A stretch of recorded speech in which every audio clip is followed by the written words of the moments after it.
நிகழ்ச்சிக்கு அன்போடு உங்களை வரவேற்கின்றோம் நேர்களே. இந்திய கிரிக்கெட்டில் பெரும் அதிர்ச்சியை அதிர்வலைகளை ஏற்படுத்திய சர்ச்சை 18 மாதத்துக்கு மேல் நீடித்த வழக்கு ஐபிஎல் வழக்கில் இன்று தீர்ப்பு வழங்கப்பட்டிருக்கிறது. இந்திய உச்ச நீதிமன்றம் பெரிதும் எதிர்பார்க்கப்பட்ட இந்த தீர்ப்பை வழங்கியிருக்கிறது. ஸ்ரீனிவாசனுக்கும் ஐபிஎல் நடந்த சூதாட்டத்துக்கும் தொடர்பில்லை என்று சொல்லியிருக்கிறது. ஆனால் ஸ்ரீனிவாசன் பிசிசிஐ தலைவராக உடனடியாக இந்த தேர்தலில் போட்டியிட்டு வர முடியாத நிலையைத்தான் இந்த தீர்ப்பானது உறுதி செய்திருக்கிறது. இதை தாண்டி அவருக்கு இதுல கமர்ஷியல் இன்ட்ரெஸ்ட் இருந்திருக்கிறது என்பதையும் சுட்டிக்காட்டியிருக்கிறது. இதையெல்லாம் தாண்டி 2 அணிகள், சென்னை சூப்பர் கிங்ஸ் மற்றும் ராஜஸ்தான் ராயல்ஸ், இந்த 2 அணிகளுடைய எதிர்காலத்தை கேள்விக்குறியாக்கி இருக்கிறது இந்த தீர்ப்பு. ஸ்ரீனிவாசனுக்கு இது பெரிய பின்னடைவு என்று கருதலாமா, இல்ல has he been vindicated on certain lines? பல கேள்விகள் எழுந்திருக்கின்றன. முதலில் இது சார்ந்த கூடுதல் விவரங்களை எமது சிறப்பு செய்தியாளர் சலீம் தருகிறார். கேட்போம், பிறகு விரிவாக விவாதிப்போம். ஐபிஎல் கிரிக்கெட் போட்டி 2020 கிரிக்கெட் எப்படி வேணாலும் சொல்லலாம். இந்தியாவில் 2008ஆம் ஆண்டு அறிமுகப்படுத்தப்பட்டது. ஒவ்வொரு வருடமும் பள்ளி விடுமுறை நாட்கள்ல ஏப்ரல் முதல் ஜூன் மாதம் வரை விளையாடப்படும். 2013ஆம் ஆண்டு பூதாகரமாக ஒரு புகார் வெடித்தது. அது என்ன அப்படின்னா, சூதாட்டம் ஐபிஎல்ல நடைபெற்று இருக்கிறது அப்படின்னு சொல்லிட்டு ஒரு புகார் வெடித்தது. கிரிக்கெட்டை பொறுத்த வரைக்கும் முக்கிய சூதாட்டங்கள் அப்படின்னா 2 வகைப்படும். ஒன்னு மேட்ச் பிக்சிங், அதாவது போட்டியின் முடிவுகளை முன்கூட்டியே முடிவு பண்றது. இதுக்கேற்ற மாதிரி பிளேயர்ஸ் எல்லாம் விளையாடுவாங்க. இது ஐபிஎல்ல நடந்ததாக பேசப்படவில்லை. இது மேட்ச் பிக்சிங்.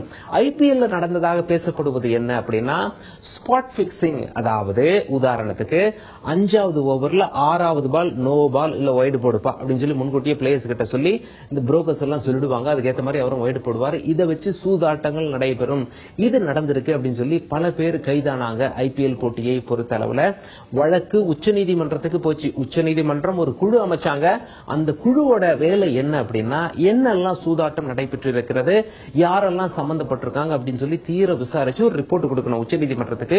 இதே போல இந்த குழுவும் தீர விசாரித்து உச்சநீதிமன்றத்துக்கிட்ட ஒரு ரிப்போர்ட் சப்மிட் பண்ணாங்க. அந்த ரிப்போர்ட்டை வச்சு உச்சநீதிமன்றம் விசாரணை எல்லாம் நடத்தி முடித்த பிறகு இன்று பரபரப்பு தீர்ப்பை வெளியிட்டிருக்கிறது.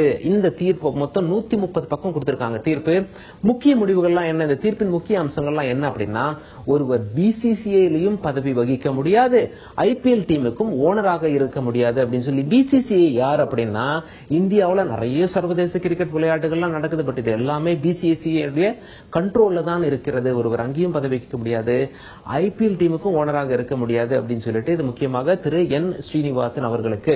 இது ஒரு புறம் இருந்தாலும் அவருடைய மருமகன் குருநாத் மெய்யப்பன் ஏற்கனவே கைதாயிருக்கார். அவர் மேல இருக்க குற்றம் நிரூபிக்கப்பட்டிருக்க மாதிரி இப்பொழுது நீதிமன்றத்தில் தெரிகிறது.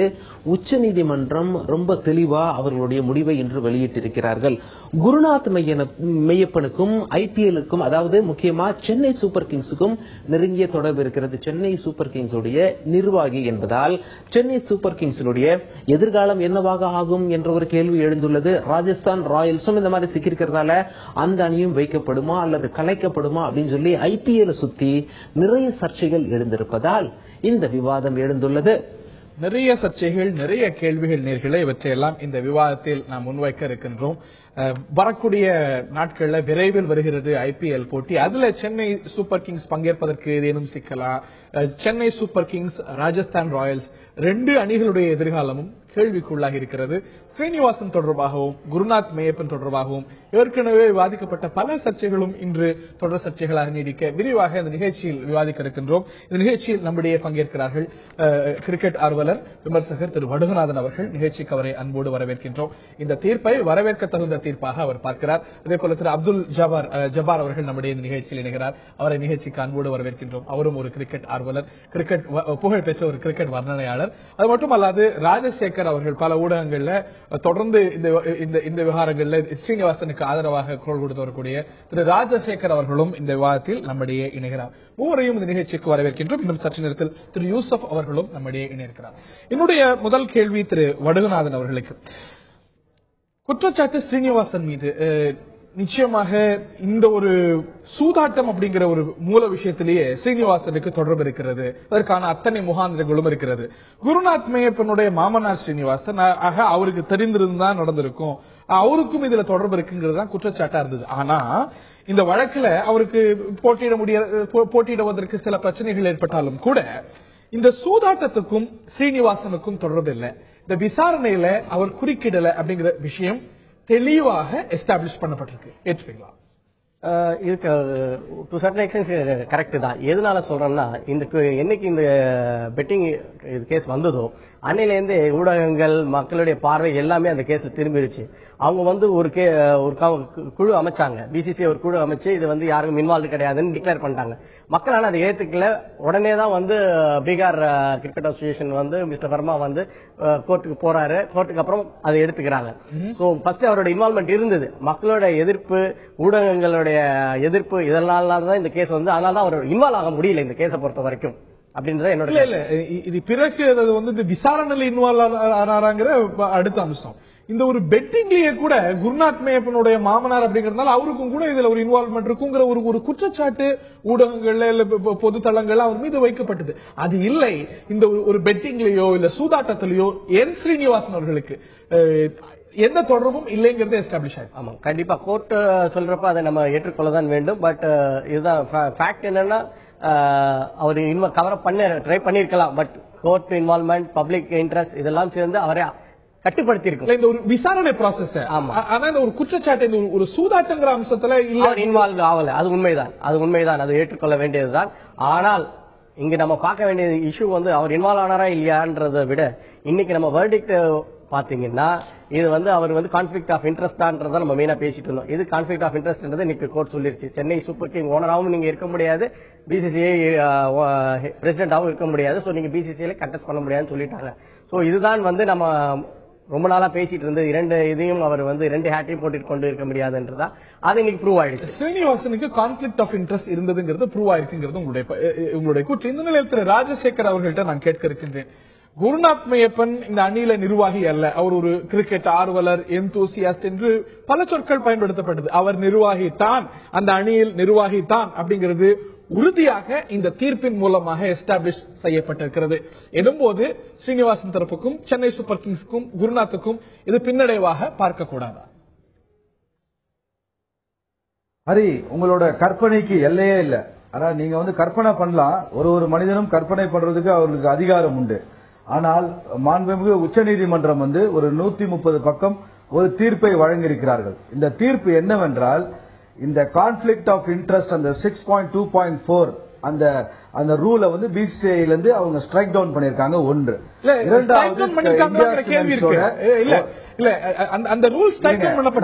நீங்க கேள்வி கேட்டீங்க ஹரி, கேள்வி கேட்டீங்க, அலோவ் பண்ணுங்க.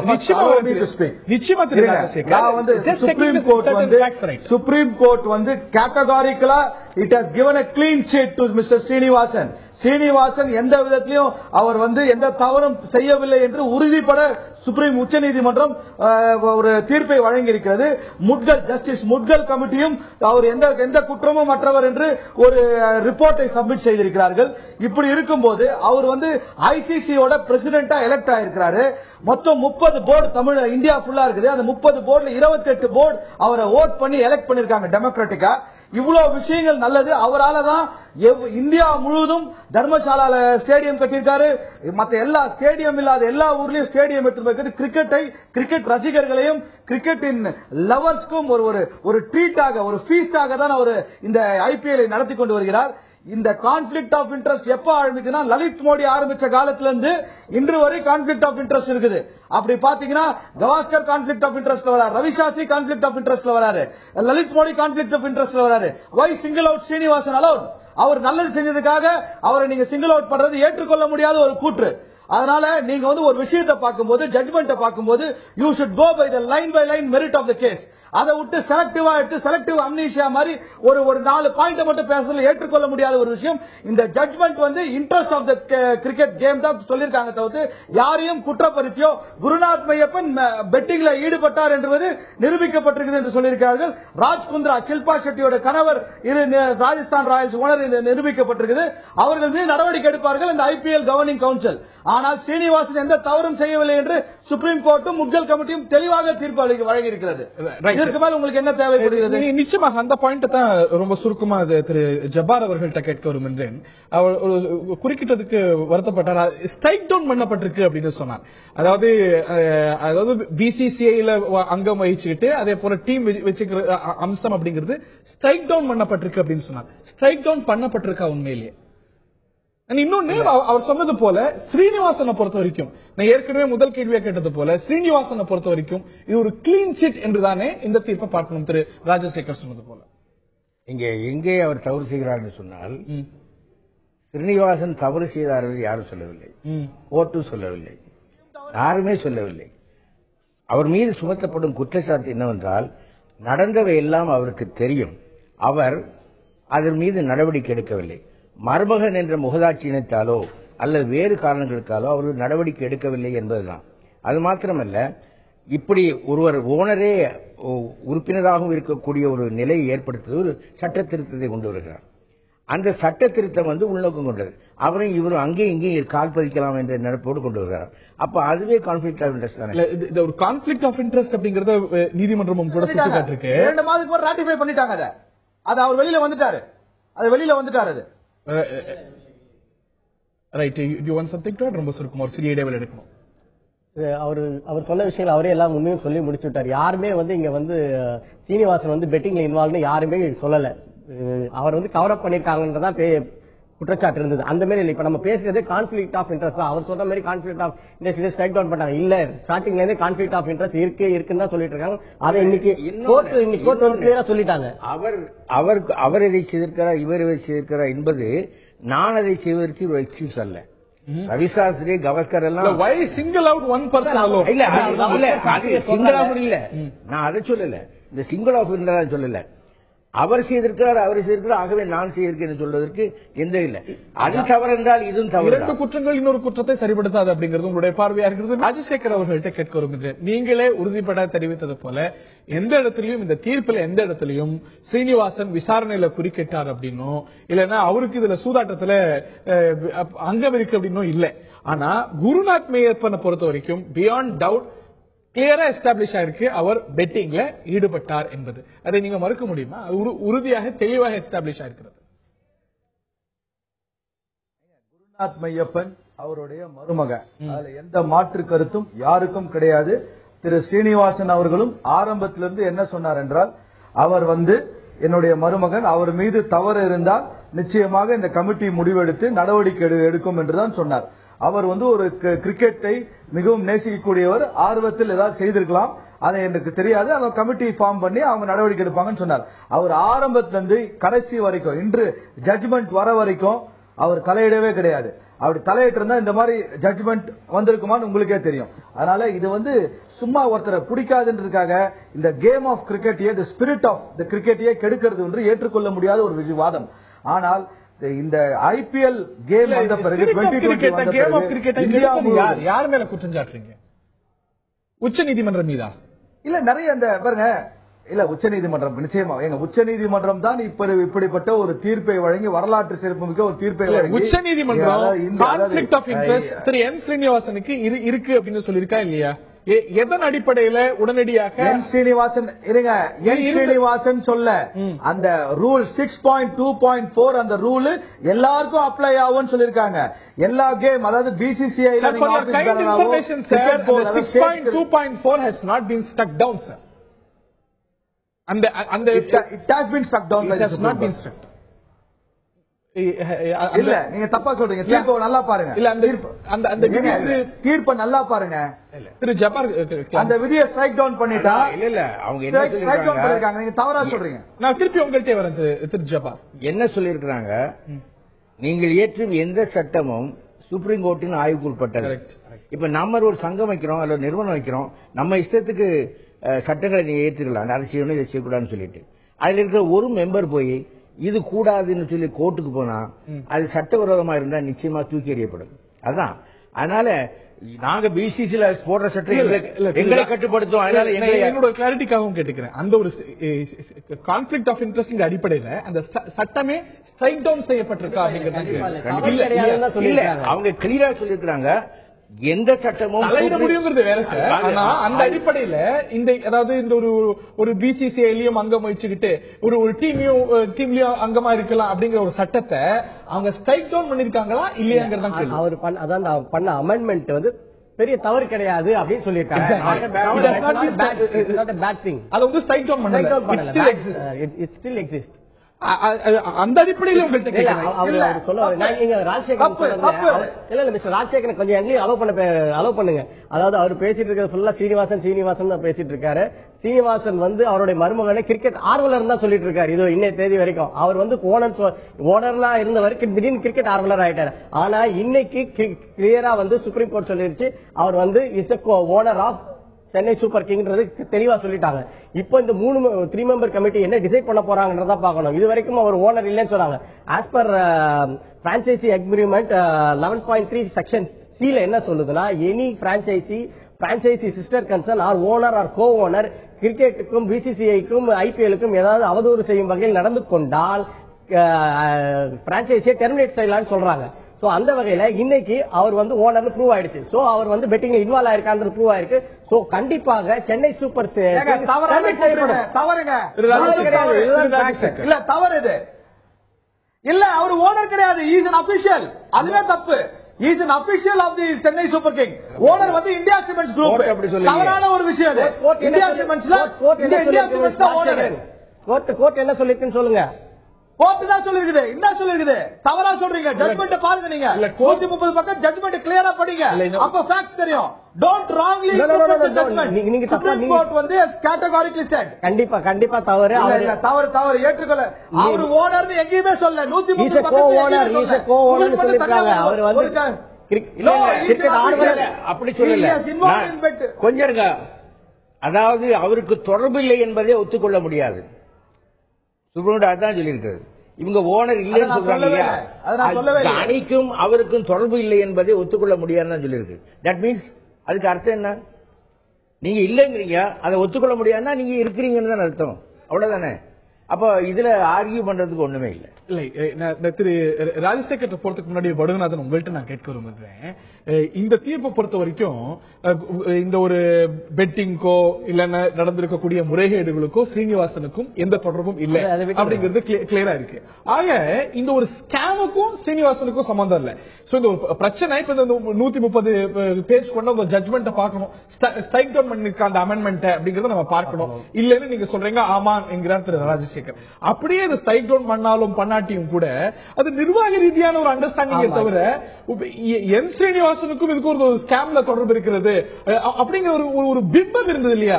அது உடைந்திருக்கக்கூடிய தருணம். கண்டிப்பா இந்த கேஸ பொறுத்த வரைக்கும் எல்லாருக்கும் என்னன்னா, அவர் வந்து பிசிசி பிரசிடென்டாவும் இருக்காரு, சென்னை சூப்பர் கிங்ஸ் ஓனராகவும் இருக்கிறார். இது தவறு அப்படின்றது குருநாத்தோட மாமனாராகவும் இருக்கிறார். இதுதான் மைண்ட்ல இருந்தது. இன்னைக்கு அது கிளாரிட்டி வந்து சுப்ரீம் கோர்ட் கொடுத்துட்டாங்க. எல்லாத்தையும் வந்து இந்த பெட்டிங் நடந்திருந்தாலும் இல்லாட்டி மேட்ச் பிக்சிங் நடந்திருந்தாலும் செப்பரேட். இந்த ஒரு விதிங்கிறது செப்பரேட். அந்த ஒரு கான்ஃபிளிக்ட் ஆஃப் இன்ட்ரெஸ்ட் இந்த இதுல இருக்கலாமா இல்லையாங்கிறது கேள்வி அப்படிங்கிறது இந்த ஒரு முறைகேடுகள் இந்த குற்றச்சாட்டுகள் நடந்திருந்தாலும் நடக்காட்டியுமே பொருந்தும் இல்லையா? கண்டிப்பா. எஸ், திரு ராஜசேகர் தொடர்ந்து உங்களுடைய பாயிண்ட்ஸ் பாருங்க. ஒருத்தருக்கு மருமகனா இருக்கிறதுனாலே அவர் குற்றம் செய்து விட்டார், அதனால வந்து அவர் மாமனாரோட தவறு செய்தார், மருமகன் வந்து பெட்டிங்ல இன்வால்வ் ஆயிட்டான்னு சொல்றது எந்த சட்டத்திலுமே கிடையாது. தந்தி டிவி டிபேட்ல ஆயுத எழுத்துல வந்து நீங்க வந்து அவர் மருமக, அதனால Srinivasan is liable for betting அப்படின்னு நீங்க சொல்றது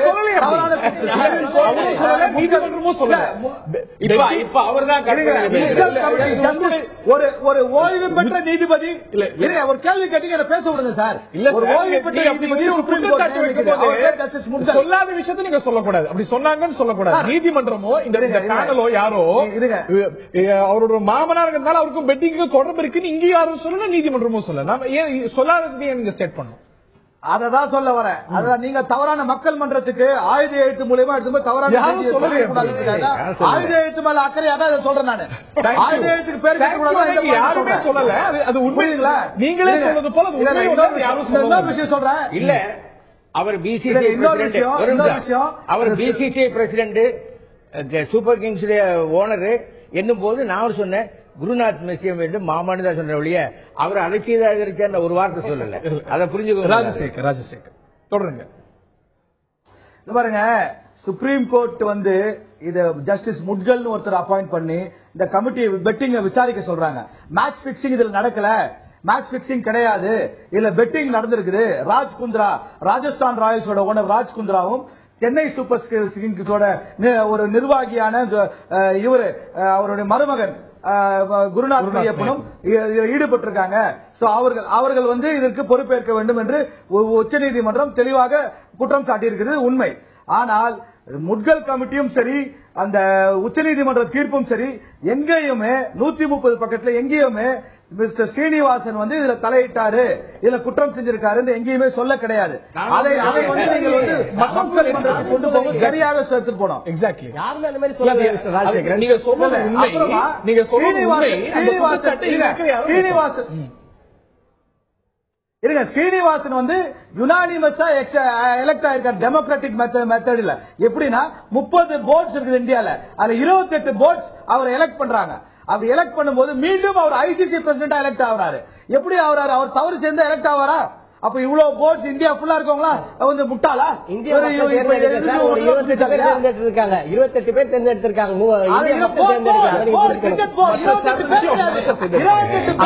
அதுவே தவறு. 28 நபர்கள் கிடையாது. தெரிஞ்சுக்கணும். அதுதான் வந்து 30 பேர் 28 பக்கம் 28 பேர் அவர் பக்கம் இருக்கிறாங்க. அதான் உங்களுக்கு தெரியல. 30 பேர் 30 போர்ட்ஸ்ல 28 போர்ட் இருபத்தெட்டு மெம்பர் ஆதரிக்கல. அவர் எது தெரிஞ்சுங்க ஃபர்ஸ்ட். அதுதான் அவர் சொன்னாரு. அவர் 28 மெம்பர் நிக்கணுமே. ஏங்க அது அவ்வளவு ஆதரவு இருக்குதுங்க. சப்போர்ட் அவருக்கு. இப்ப நிக்க சொல்லுங்க. அவரு கோர்ட் இப்ப தீர்ப்பு கொடுத்துட்டாங்க. இப்ப நிக்க சொல்லுங்க. ஆமா, இப்ப நிக்க தான் போறாரு. ஆமாங்க, 6 weeks either he has to select. ஏங்க அவர் கோர்ட் வந்து நிக்க கூடாதுன்னு சொல்ல, நீ you have to decide conflict of interest இல்லாம நடந்துக்கங்க கோர்ட் அறிவுரை சொல்லி இருக்குது. அந்த அறிவுரை பிரகாரம் either he can select BCCI or he can disown IPL. அது அவருடைய விஷயம். அவர்தான் கேட்கறீங்க இந்த பகுதியில் நம்முடைய திரு யூசப் அவர்கள் இணைகிறார். கிரிக்கெட் ஆர்வலர் திரு யூசப் அவர்கள் இணைகிறார். திரு ராஜசேகர் நம்முடைய தொடர்பில் இருக்கிறார். சற்று நேரத்தில் he has to leave. அதனால திரு ராஜசேகர், உங்கள்கிட்ட இறுதி கேள்வி. நிச்சயமாக சென்னை சூப்பர் கிங்ஸ் அணியுடைய எதிர்காலம் கேள்விக்குறியாக இருக்கிறது. குருநாத் மேயப்பன் அவருடைய குற்றம் என்பது நிரூபிக்கப்பட்டிருக்கிறது. சோ சென்னை சூப்பர் கிங்ஸ் உடைய மீது இந்த பிசிசிஐ லாஸ்ட் படி பார்க்கும்போது என்ன நடவடிக்கையும் எடுக்கலாம். சிலர் நம்புகிறார்கள் இந்த அணியை கூட டெர்மினேட் செய்வதற்கான, சஸ்பெண்ட் செய்வதற்கான முகாந்திரங்கள் இருக்கிறது என்று. உங்களுடைய பார்வை இது சார்? பாருங்க, millions and millions of cricket lovers and fans and especially Chennai super king ஃபேன்ஸுக்கு நான் சொல்வதெல்லாம், இந்த சென்னை சூப்பர் கிங்ஸோட டீம் வந்து இந்த IPL 8ல கண்டிப்பா கலந்துக்க போது. நீங்க இந்த மாதிரி ஒரு இமேஜினேஷன் அண்ட் இந்த மாதிரி ஒரு அலிகேஷன்ஸ் போடுறதுனால மக்கள் வந்து சோர்ந்து போக மாட்டாங்க.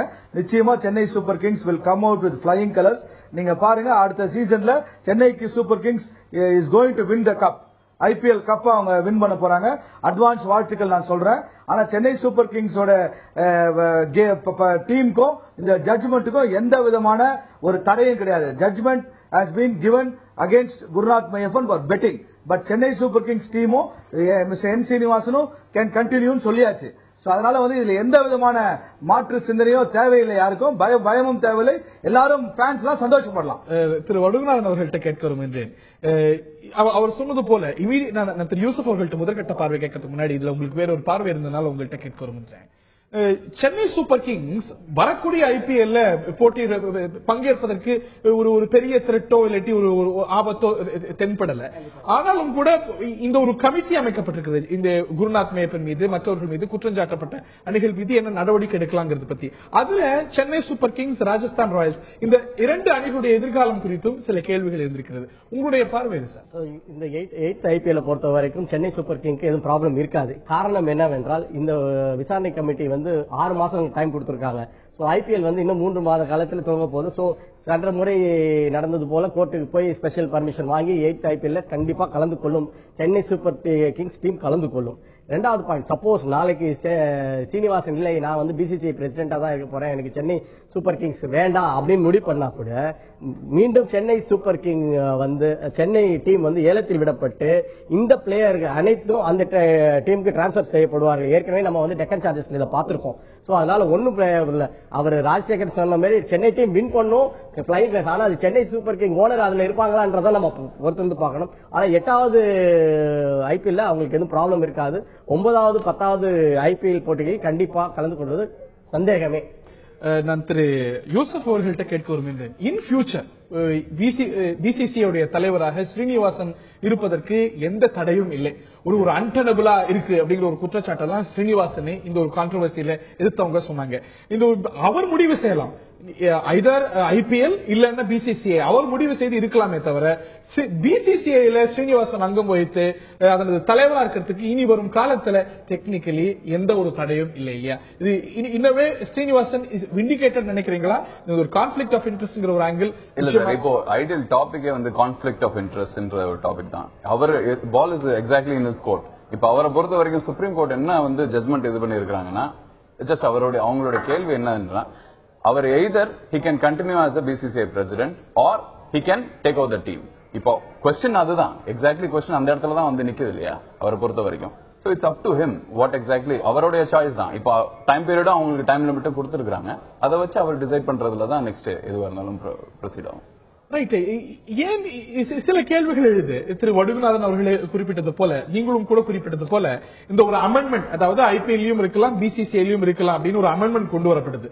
அதுதான் பல சர்ச்சையை கிளப்பியது. அதுதான் கான்ஃபிளிக்ட் ஆஃப் இன்ட்ரெஸ்ட் இருக்கிறது அப்படிங்கிற ஒரு குற்றச்சாட்டுக்கு ஒரு முகாந்திரமா பார்க்கப்பட்டது. ஆனா ஸ்ரீனிவாசனுக்கு இதுல கான்ஃபிளிக்ட் ஆஃப் இன்ட்ரெஸ்ட் உச்சநீதிமன்றம் சொல்லுது. அதே வேளையில எது கான்ஃபிளிக்ட் ஆஃப் இன்ட்ரெஸ்டுக்கு ஒரு காரணியாக இருக்கிறதோ அந்த அமெண்ட்மெண்ட், அந்த சட்ட திருத்தத்தை ஸ்ட்ரைக் டவுன் பண்ணல. இது இயல்பாகவே சில ஒரு கான்ட்ரடிக்ஷன்ஸ் எழுப்பது தானே. சோ இனி வரும் காலத்துல இருக்கலாமா? ஏற்கனவே இருந்தது அப்படி கான்ஃபிளிக்ட் ஆஃப் இன்ட்ரெஸ்ட் இருந்ததுன்னா திரு ராஜசேகர் அவர்களை குறிப்பிட்டது போல மற்றவர்கள் இருந்திருக்கிறாங்களே, இனி வரும் காலத்துல இருக்கலாமா? ஒரு சட்டம் இன்னும் இருக்கிறது இல்லையா? அந்த ஒரு அமெண்ட்மெண்ட் இன்னும் இட்ஸ் ஸ்டில் இன் பிளேஸ் இல்லையா? இல்ல, அமெண்ட்மெண்ட் மாத்தியாச்சு. இப்ப 2008ல மாத்திட்டாங்க. இப்ப என்ன இதுக்கு முன்னாடி ஸ்ட்ரைக் டவுன் பண்ணல.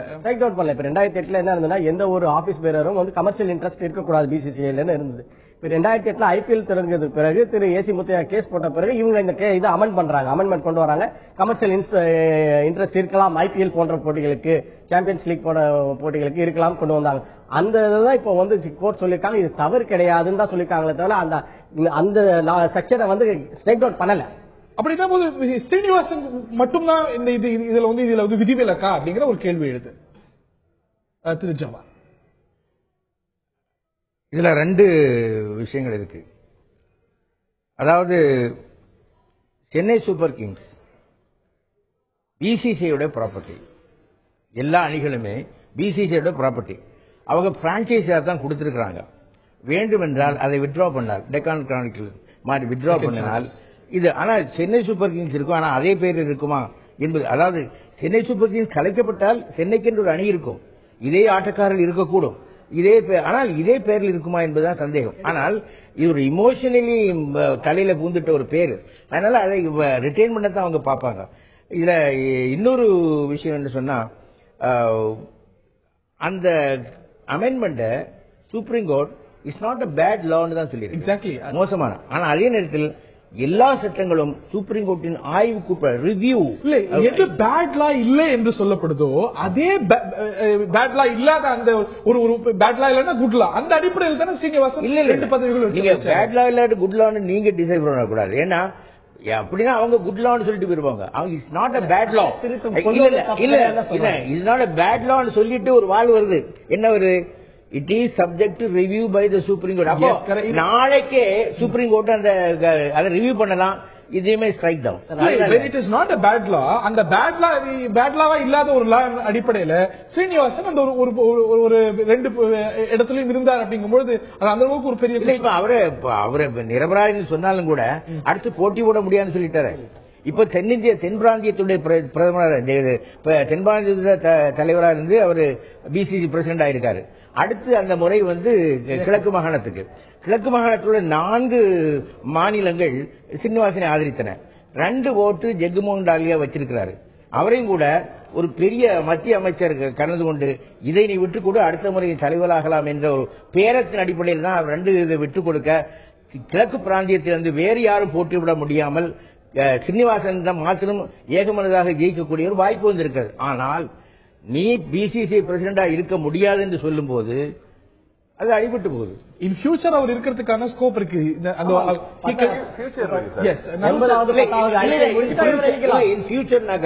தென் பிராந்தியம் முடிஞ்சு போச்சு, வடபிராந்தியம் முடிஞ்சு போச்சு, கிழக்கு பிராந்தியம் முடிஞ்சு போச்சு. இது சென்ட்ரலுக்கு நார்த்துக்கு சவுத்துக்கு அவர் இன்னொரு புதிய ஒரு கிளிச்சை உருவாக்கணும். அது முடியுமா, சாத்தியமாங்கிறத கேள்வி. பட் டெக்னிக்கலி எஸ் பாசிபிள் இல்லையா? நான் திரு யூசுப் அவர்கள்ட்ட நான் கேட்க விரும்புகிறேன். இந்த விஷயத்துக்கு possible maybe not be practically possible இல்லை. ஏன்னா 9th and 10th ஐபிஎல் அவருக்கு ஓனரா இருப்பார், கண்டிப்பா இருப்பார். அதுக்கு பிறகு நாட்டுக்கு போறப்ப அவர் கண்டெஸ்ட் பண்ணலாம். திரு யூசுப் அவர்கள்ட்ட நான் கேட்கிறேன், இப்போ இந்த விஷயத்திலேயே நிரூபிக்கப்பட்டிருக்கக்கூடிய விஷயம் சென்னை சூப்பர் கிங்ஸ் உடைய குருநாத் மேப்பன் பெட்டிங்கில் ஈடுபட்டார் அப்படின்னு, ராஜ் குந்த்ரா மேட்ச் பிக்சிங்கில் ஈடுபட்டார் அப்படிங்கிறது உறுதியாக இருக்கிறது.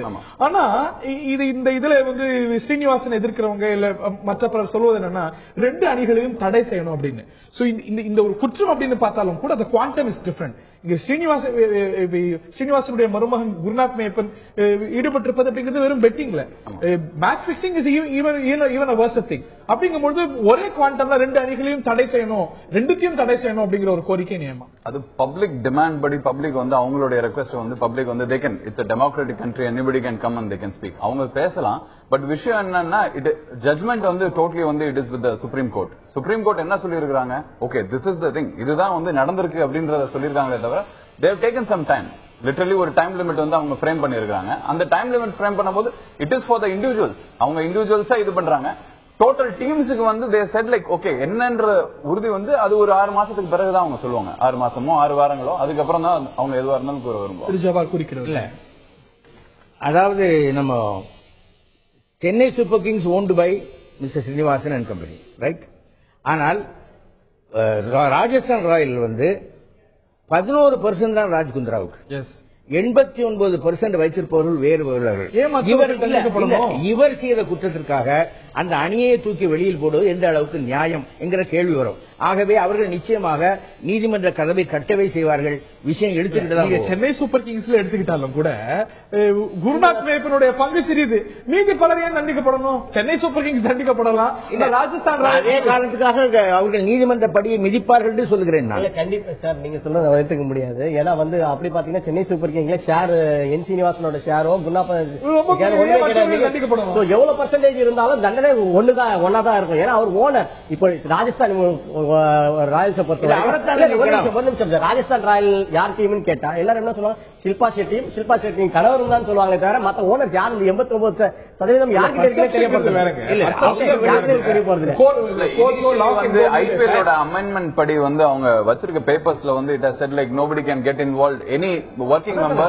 அவர் ஸ்ட்ரக்சரல் பாயிண்ட்ஸ்ல இருக்கு இல்லையா, any working member cannot get involved with any section 11.3 இருக்கு கிளியரா. அதுதான் சொல்லுது. இப்ப மீண்டும் இன்னொரு விஷயத்தை தான் கிளியர் பண்ணணும்னு நினைக்கிறேன். சென்னை சூப்பர் கிங்ஸ் அணியோ ரசிகர்களை பொறுத்த வரைக்கும் இருக்கக்கூடிய கேள்வி, ஆல் டுகெதர் இந்த 2 அணிகளோ இந்த குழு தான் முடிவு செய்யணும். ஆனா பேன் பண்றதுக்கான ஒரு வாய்ப்பு இருக்கா? சென்னைக்குன்ற அணி என்னைக்குமே அது டிசால்வ் ஆகாது சார். இது Chennai is a city, like இந்த சென்னை சிட்டில கிரிக்கெட் லவர்ஸ் இருக்கிறதுலே ஜாஸ்தியான கிரிக்கெட் லவர்ஸ் சார். மேக்ஸிமம் இங்கதான் கிரிக்கெட் லவர்ஸ் ஜாஸ்தி இருக்காங்க. இப்ப பிராண்ட் பண்ண விதம் சென்னை சூப்பர் கிங்ஸ் என்ற பிராண்ட் இருக்கு. அது என்னைக்கு இருந்தாலும் சென்னைக்குன்ற அணி இருக்கும், அது கட்டாயம். அதுல நம்ம சொல்லிக்க எந்த வகையிலும் சென்னை டீம் கைவிட்டு போகாது. எதர் அது சென்னை சூப்பர் கிங்கா இருக்கும், இல்லாட்டி சென்னைன்னு சொல்லி வேற ஒரு டீம் யாராவது முதலாளிகள் இருப்பார்கள், அவ்வளவுதானே தவிர சென்னை டீம் இருக்கும், இதே பிளேயர்கள் தான் விளையாடுவார்கள். இதுல எந்த மாற்றமும் நடவடிக்கை ஒரு குழு அமைக்கப்பட்டிருக்கிறது, 3 பேர் கொண்ட ஒரு குழு அமைக்கப்பட்டிருக்கு. அந்த குழு தான் இது சார்ந்த முடிவு. குருநாத் மேயப்பன் மீதோ இல்லாட்டி இந்த அணி மீதோ என்ன நடவடிக்கை எடுக்கலாங்கிறது அந்த ஒரு குழு தான் முடிவு செய்யணும். இதை தாண்டி முத்கலும் கூட இந்த ஒரு அப்சர்வேஷன் வைத்திருந்தார். இது அடிக்கடி இந்த ஒரு பிரச்சனை, இந்த ஒரு கான்ட்ரவர்சி பேசப்படும் போது ஏன் இந்தியாவில் பெட்டிங் லீகலைஸ் ஆகக்கூடாதுங்கிற ஒரு கேள்வி எழுந்திருக்கிறது. அதை பற்றி திரு ஜபாருடைய பார்வை எனக்கு. நான் இங்கிலாந்து போயிருந்தேன். அன்றைக்கு வேன் ரூனி முதலாக ஆடத் தொடங்குகிறார். அவர் ஹேட்ரிக் அடிப்பாரா என்று ஒரு கேள்வி. லண்டன்ல தெருவுக்கு தெரு லேட்புரூக்குங்கிற பந்தய கம்பெனி இருக்கு. 10 பவுண்டு கட்டினாக்கா 25,000 பவுண்டு கிடைக்கும் சொல்லி நான் 10 பவுண்டு கட்டலாம்னு நினைச்சேன். அப்புறம் எனக்கு சூதாட்டத்தில் இஷ்டம் இல்லைங்கிறா விட்டுட்டேன். மறுநாள் காலையில் ஒருத்தன் கட்டியிருந்தான். அந்த ஆளு ஹேட்ரிக் அடிச்சான். 25,000 பவுண்டு அவனுக்கு. நான் நினைச்சுக்கிட்ட நல்ல வேலை நான் கட்டல. கட்டி இருந்தால் பிகினர்ஸ் லக்குன்னு ஒன்று இருக்கு. சூதாட்டத்தில் நீங்க மாட்டீங்க, அப்புறம் வெளிவர மாட்டீங்க, நான் உருட்டு நாசமா போயிருப்பேன். ஆண்டவன் காப்பாத்திக்கிட்டா அன்னைக்கு நினைச்சுக்கிட்டு இருக்கிறேன். ஆனால் இதை சூதாட்டத்தை சட்டபூர்வமாக்குறது நல்லது. ஆனா இன்னொன்னு இல்ல இன்னொன்னு சொல்றேன். இது அங்க இருக்கிற நீங்க சூதாட்ட கம்பெனி இருக்கு, ஐயோ மகா கேவலம். அடுத்து ராஜ குடும்பத்தில் பிறக்க போறது ஆனா பெண்ணாண்டு கூட பத்தியம் கட்டுவான், விவசாயம் கிடையாது. ஆனால் இங்கே ஹோட்டல் ரூமில் 2 பேர் இருந்து கொண்டு தண்ணி அடிச்சுக்கிட்டு ஒரு மாற்றத்தினுடைய போக்கை லட்சக்கணக்கான பார்த்து கொண்டிருக்கக்கூடிய, நேரடியாக ஆயிரக்கணக்கான பார்த்து கொண்டிருக்க ஆட்டத்தின் போக்கை திசை திருப்ப முடியும் என்றால் அதை ஒழித்து கட்டுவதற்கு இந்த சட்டபூர்வமாக்குவது மிக நல்லதுன்னு நான் நினைக்கிறேன். உங்களுக்கு இது சார்ந்த எதனா வியூஸ் இருக்கா? அதர் கொஸ்டின், இந்த ஒரு வழக்கு, இந்த ஒரு சர்ச்சை, இந்த ஒரு தீர்ப்பு வரக்கூடிய ஒரு IPL 8 இந்த ஒரு சாம மக்களுடைய ஆதரவை, மக்கள் பார்வையை சிறிதேனும் பாதிக்கும் சார்? என்னை பொறுத்த வரைக்கும் கிரிக்கெட் எல்லா பேருமே தன்னுடைய பேஷனுக்காக தான் சார் விளையாடுவாங்க. யார் எந்த பிளேயரை நீங்க எடுத்தீங்கனாலும் அவங்களுக்கு டோட்டல் மனப்பூர்வமா ஒரு பேஷன்ல தான் அவங்க அந்த பேட்டை பிடிச்சி அவங்க இறங்குவாங்க. இன்னைக்கு அதை வாட்ச் பண்ற ஆடியன்ஸ் நீங்க நினைக்கிறீங்களா எல்லா பேருமே ஒரு டைம்ல அவங்க கிரிக்கெட் விளையாண்டவங்கள தான் இருப்பாங்க. அப்படி விளையாடுறவங்க யாருக்குமே ஜாஸ்தி என்னை பொறுத்த வரைக்கும் பெட்டிங் கட்டி தான் நம்மளுடைய இதுல பாக்கணும்ன்ற அவசியம் கிடையாது.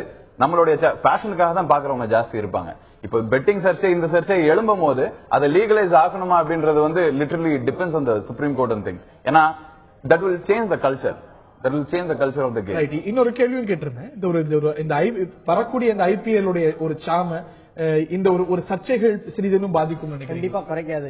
அடுத்த மாதம் வேர்ல்ட் கப் துவங்குது, அது அவ்வளவுதான். இதெல்லாம் மறந்துடும். இன்னும் 2 நாள் நம்ம இதை பேசுவோம். அடுத்த 6 மாதம் இந்த கமிட்டி சொல்ற மறுபடியும் வரப்பதான் நம்ம இதை டிஸ்கஸ் பண்ண போறோம். வேர்ல்ட் கப் ஸ்டார்ட் ஆயிடுச்சுன்னா அதுக்கப்புறம் மைண்ட் எல்லாம் வேர்ல்ட் கப்ல தான் இருக்கும். வேர்ல்ட் கப் முடிஞ்சு ஒரு 10 நாட்கள்ல நமக்கு IPL தொடங்குது. மக்கள் எல்லாம் அதை மறந்து விட்டு கண்டிப்பாக எல்லாரும் சென்னை டீமுக்கு சப்போர்ட் பண்ணுவாங்க. அது எந்த வித மாற்றமுமே கிடையாது. அது எந்த விதமும் குறைக்காது சார். ப்ராஃபிட் மோட்டிவ், லாப நோக்கம் அண்ட் கேம்லிங் இன்ஸ்டிங், சூதாட்ட மனோபாவமும் மனிதனுடைய அடிப்படை குணம். ஆக நீங்க சூதாட்டத்தை ஒரு நாள் ஒழிக்க முடியாது. வேண்டுமானால் கட்டுப்படுத்தலாம், ரெகுலரைஸ் பண்ணலாம்.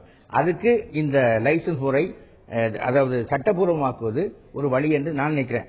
நான் சொல்லக்கூடாது, மிஸ்டர் யூசுஃபுக்கு தெரியும். நான் சொன்னா எங்க எத்தனை பேர் என்ன எதிர்ப்பாங்கன்னு எனக்கு தெரியும். என்றாலும் கூட நான் பொதுவான நன்மையை கருதி அதை சொல்கிறேன். கிரிக்கெட்டோடைய கிரெடிபிலிட்டி, IPL உடைய கிரெடிபிலிட்டியை ரிஸ்டோர் பண்றதுக்கு சீர்திருத்தங்கள் வேணும் அப்படின்னு உச்சநீதிமன்றம் பல அப்சர்வேஷன்ல சொல்லியிருக்கிறது. இந்த தீர்ப்பிலும் இடம்பெற்றிருப்பதாக புரிந்து கொள்ளப்படுகிறது. வாட் யூ திங்க், இது உடனடியாக இதுல தேவைப்படக்கூடிய சீர்திருத்தம் என்ன நினைக்கிறீங்க? ஏற்கனவே ஸ்ட்ரக்சரல் அமெண்ட்மெண்ட் பாயிண்ட்ஸ் அவங்க வச்சிருந்தாங்க. இப்போ it will be even more scrutinised. Scrutiny அதிகமா கொண்டு வருவாங்க. இப்போ வேர்ல்டு கப் வரைக்கும் எல்லா பேரும் வெயிட் பண்ணுவாங்க. வேர்ல்டு கப்புக்கு அப்புறம் you might get even more laws. Law புக்ல ஈவன் சேஞ்சஸ் ஜாஸ்தி வரும். அதுக்கப்புறம் மக்கள் பாக்குற பார்வையில சரி ஓகே ஸ்ட்ரக்சரல் வேல இப்ப கொஞ்சம் எக்ஸ்ட்ரா லாஸ் வரும்போது ஈவன் பிளேயர்ஸ்க்கும் ஸ்க்ரூட்டினிட்டி இருக்கும். அவங்களுடைய அந்த ஃப்ரீனஸ் போகிற மாதிரி இருக்கும். But what ever it is, cricket நம்பகத்தன்மை ஒரு 2-3 பேர் 100 கோடி மக்கள் பார்க்கக்கூடிய இந்த ஒரு விளையாட்டுடைய தீர்மானிக்க கூடாது அப்படின்னு நீதிமன்றம் சொல்லியிருக்கிறது. இதனது கிரெடிபிலிட்டியை, நம்பகத்தன்மையை ரிஸ்டோர் பண்ணணும், இதை உறுதிப்படுத்தணும்னு சொல்லியிருக்கிறது. எந்த சீர்திருத்தத்தை உடனடியாக கவனம் செலுத்தி செய்ய வேண்டிய சீர்திருத்தம்? இதுல பல அரசியல் பார்க்கின்றோம், குற்றச்சாட்டுகள் பார்க்கின்றோம். இது எந்த விஷயத்துல முன்னுரிமை கொடுக்கணும்? கண்டிப்பா இது பிளேயர்ஸ்க்கு ரூல்ஸ் கிளியரா ஃப்ரேம் பண்ணும். அது பிளேயர்ஸ் மொபைல் போன் யூஸ் பண்ணக்கூடாது, அவங்க மேட்ச் நடக்கும் 2 நாட்கள் முன்னர் வெளியில போகக்கூடாது, அவங்களுடைய ரிலேட்டிவ்ஸ் யாரும் நண்பர்கள் அலோவ் பண்ணக்கூடாது, ரிலேட்டிவ்ஸ் அலோவ் பண்ண சில ரூல்ஸ், செட் ஆஃப் ரூல்ஸ் நம்ம கட்டுப்படுத்தலாம். கண்டிப்பா தப்பு செய்யணும்னு நினைக்கிறோம், தப்பு செய்வான். பட் நம்ம இந்த மாதிரி ரூல்ஸ் கைட்லைன்ஸ் ஃப்ரேம் பண்றதுனால இது கட்டுப்படுத்தலாம்.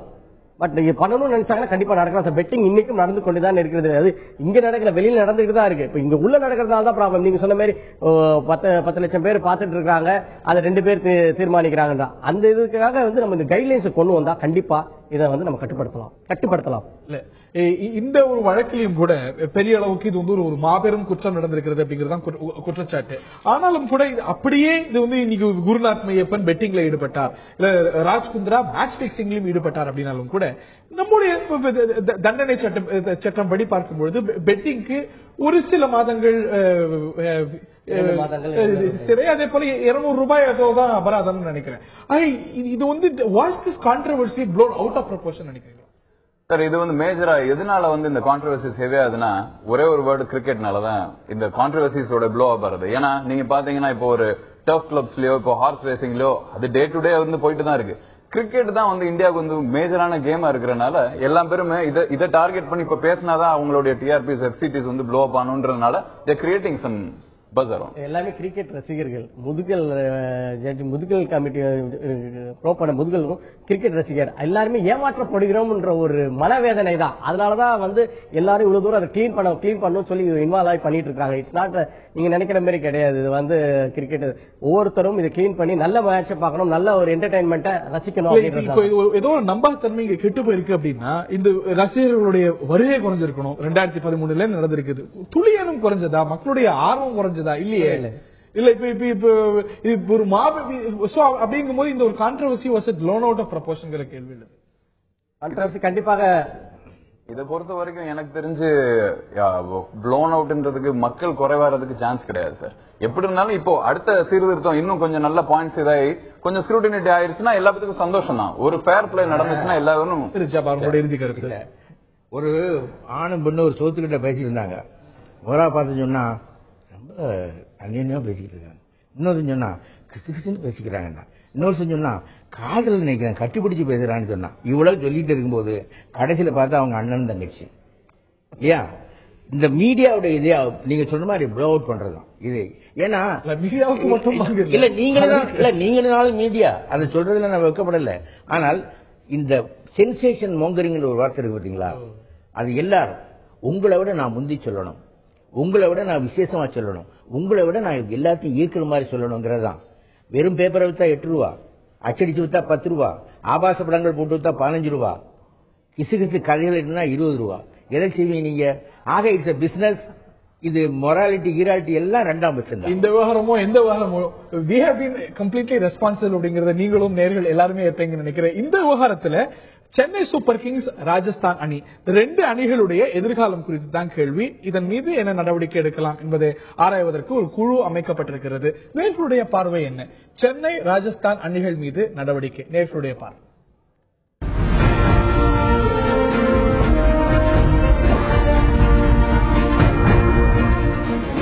வரவேற்கலாம் என்று 77%, தவிர்க்கலாம் என்று 18%, சில போட்டிகளுக்கு தடை விதிக்கலாம் என்று 5% சொல்லியிருக்கிறார்கள். விதிகளுக்கு உட்பட்டு இதெல்லாம் ஆராய்ந்து இந்த முடிவை எடுக்க வேண்டியது சுப்ரீம் கோர்ட் இப்பொழுது கான்ஸ்டிடியூட் பண்ணிருக்கக்கூடிய குழு. என்ன நடவடிக்கை அது எடுக்க போகிறது? குருநாத் மையப்பன், ராஜ்குந்திரா இவர்கள் மீதான ஒரு குற்றச்சாட்டு, பெட்டிங்கில் குருநாத் மையப்பன் ஈடுபட்டார் அப்படிங்கிற ஒரு குற்றச்சாட்டு நிரூபிக்கப்பட்டிருக்கிறது. ராஜ்குந்திரா அதுக்கெல்லாம் பலபடி மேலே போய் மேட்ச் பிக்சிங்கில் ஈடுபட்டார் அப்படிங்கிற குற்றச்சாட்டு நிரூபிக்கப்பட்டிருக்கிறது. இதன் மீது என்ன நடவடிக்கை? Chennai super Kings Rajasthan Royal அணிகள் இதனது எதிர்காலம் குறித்த பல கேள்விகள் இருக்கிறது. இவற்றையெல்லாம் விரைவில் அந்த குழுவானது முடிவு செய்யும். என் ஸ்ரீனிவாசனுக்கு இந்த ஒரு சூதாட்டத்தில் எந்த தொடர்பும் இல்லை என்று உச்சநீதிமன்றம் சொல்லியிருக்கிறது. மேலும் சில கட்டங்களை இந்த வழக்கானது கடக்க வேண்டியிருக்கிறது என்பது மட்டும்தான் நம்முடைய பார்வையாக இருக்கிறது. நிகழ்ச்சியில் பங்கு பெற்ற திரு வடுகநாதன், அப்துல் ஜபார் மற்றும் திரு யூசுப் மற்றும் பார்த்தினர்கள் இதுபோல சற்று நேரத்துக்கு முன்பாக நிகழ்ச்சியில் பங்கு பெற்ற திரு ராஜசேகர் ஆகியோருக்கு நன்றி.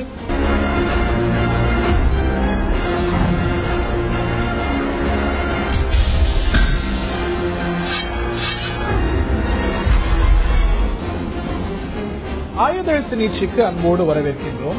முன்னாள் மத்திய தொலைத்தொடர்புத்துறை அமைச்சர் தயாநிதி மாறன் அவர் அமைச்சராக இருந்த காலகட்டத்தில் தன்னுடைய ஆபீஸை பயன்படுத்தி தன்னுடைய அதிகாரத்தை பயன்படுத்தி சட்டவிரோதமாக ஒரு டெலிபோன் இணைப்பகத்தையே வைத்துக் கொண்டிருந்தார். இதில் 300க்கும் மேற்பட்ட இணைப்பை வைத்துக் கொண்டிருந்தார் என்பது குற்றச்சாட்டு. இது சார்ந்த ஒரு வழக்கானது 8 ஆண்டுகளாக சிபிஐயால் நடத்தப்பட்டு வருகிறது. இந்த நிலையில் இதில் சில கைதுகள் நடந்திருக்கின்றன. தயாநிதி மாறனுடைய முன்னாள் உதவியாளர் உட்பட 3 கைது செய்யப்பட்டிருக்கிறார்கள். இந்நிலையில் முன்னாள் மத்திய அமைச்சர் தயாநிதி மாறன் சில பரபரப்பான குற்றச்சாட்டை வைத்திருக்கிறார். RSS சேர்ந்த ஒரு மூத்த பிரமுகர், ஒரு இன்டலெக்சுவலை திருப்திப்படுத்த வேண்டும் என்பதற்காக சிபிஐ உள்நோக்கத்தோடு செயல்படுகிறது என்பதை ஒரு குற்றச்சாட்டை வைத்திருக்கிறார். இந்த வழக்கு சார்ந்த சில கேள்விகளும் தயாநிதி மாறனுடைய குற்றச்சாட்டு நியாயம்தானா என்ற ஒரு கேள்விகளும் பல கேள்விகள் எழுந்திருக்கின்றன. பாரதிய ஜனதாவின் சார்பில் அதனது மாநில செயலாளர் திரு KT ராகவன் அவர்கள் இணைந்திருக்கிறார். அது மட்டுமல்லாது திராவிட முன்னேற்ற கழகத்தை சேர்ந்த வழக்கறிஞர் திரு சரவணன் அவர்களும் இந்த நிகழ்ச்சியில் நம்முடைய இணைந்திருக்கிறார். RSS சேர்ந்த ஒரு தலைவரே அந்த RSS எண்ணம் கொண்ட ஒரு ஐடியாலஜி குளிர்விப்பதற்காக, அவரை திருப்திப்படுத்துவதற்காக சிபிஐ இந்த மாதிரியான நடவடிக்கைகளில் ஈடுபடுகிறது, சிபிஐ பயன்படுத்தப்படுகிறது என்பது தயாநிதி மாறனுடைய குற்றச்சாட்டு. தயாநிதி மாறன் பெயரை குறிப்பிடவில்லை என்றாலும் கூட குருமூர்த்தி தான் அந்த நபர் என்பது புரிந்து கொள்ளப்படுகிறது. அவர் குற்றம் சாட்டக்கூடிய அந்த நபர் என்பது புரிந்து கொள்ளப்படுகிறது. திரு குருமூர்த்தி அவர்களும் கூட இது சார்ந்த தன்னுடைய விளக்கத்தை பதிவு செய்திருக்கிறார். பல கேள்விகள் இந்த வழக்கு சார்ந்தும் தயாநிதி மாறன் வைத்திருக்கக்கூடிய இந்த குற்றச்சாட்டு சார்ந்தும் எழுந்திருக்கிறது. இதைத்தான் நிகழ்ச்சியில் விரிவாக விவாதிக்க இருக்கின்றோம். திரு ராகவன் அவர்கள்ட்ட இருந்துதான் ஆரம்பிக்கும் நினைக்கிறேன். நான் சொன்னது போல திரு குருமூர்த்தி அவருடைய பேரை பயன்படுத்தல, ஆனாலும் கூட இந்த விஷயத்துல அவர் பர்சியூ பண்ணார் என்பதற்காக, அவரை திருப்திப்படுத்த வேண்டும் என்பதற்காக மத்திய அரசு சிபிஐ பயன்படுத்துகிறது என்பதை எழுந்திருக்கக்கூடிய குற்றச்சாட்டு.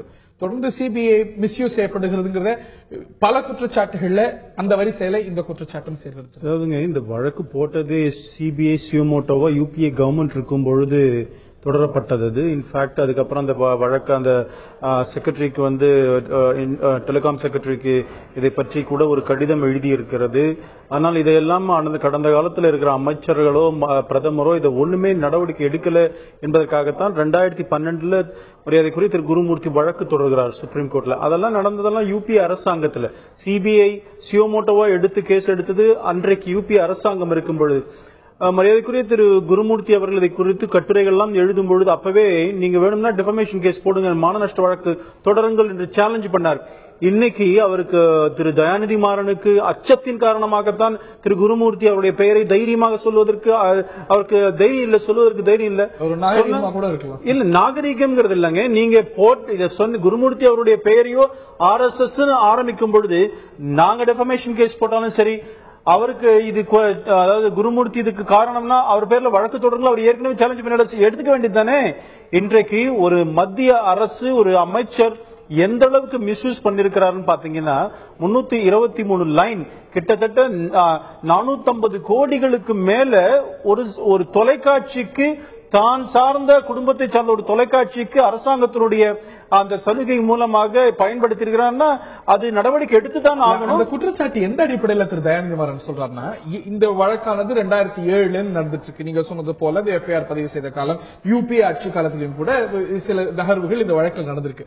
ஆனா அப்போலாம் எதுவுமே நடக்க முடியல. ஆனா இப்ப சமீபத்துல கைதுகள் நடக்குது, இதுல வந்து அதீதமான ஒரு வேகம் காட்டப்படுது. அப்படிங்கும்போது உள்நோக்கத்தோடு இந்த செயல்பாடுகள் அப்படி கிடையாது. அப்பவே கூட கைதுகள் நடக்க 44 மாதங்களாக இந்த மத்திய அரசு சிபிஐ கொடுத்த அந்த ரிப்போர்ட் மேல் நடவடிக்கை எடுக்காத காரணம் இவர்களுடைய ஆதரவோடு மத்திய அரசாங்கம் இருந்தது. அதுதான் காரணம்.